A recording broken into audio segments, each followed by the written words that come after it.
harjutan kiivreid, teen langevarjuhüppeid. Minu jaoks ei ole tähtis mitte võit, vaid osavõtt. Hääletage minu poolt ja vähemalt te teete ühe inimese õnnelikuks.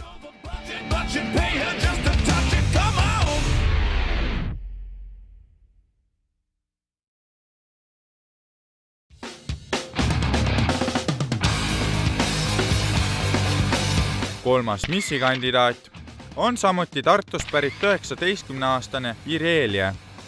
Noore naise unistuseks on saada kunagi kuulsaks filmitäheks. Senimaani aga tegeleb meie kandidaat langevarjuhüpete, sukeldumiste ja lumelauas sõitudega. Olen Irelia, 19-aastane, tulen Tartust. Hobideks on mul tantsimine, lumelaua sõitmine, langevarjuhüppeid teen. Siis mulle meeldib väga motocross. Ise käisin suvel päris palju hobikrossi vaatamas. Et jah, väga kõige kõvem spordimaala üldse nagu selles suhtes. Ja respekt tüdrukutele, kes sõidavad seda. Täiega lahe. Nagu kui ma mees oleksin, siis ma raudselt sõidaksin krossitega.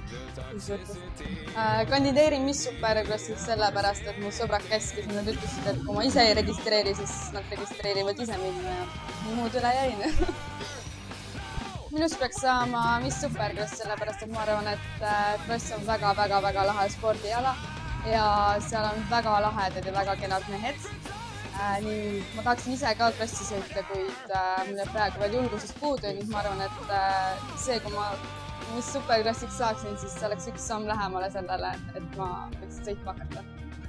Informatsiooni selle ürituse kohta sain ma sõbralt, nimelt sellelt, kes ütles mulle, et kui sa ei kandideeri, siis ta paneb ise nüüd kirja. Valige mind, siis saab krossimaal ilusa krossiks. Flashlight reveries caught in the headlights of a truck.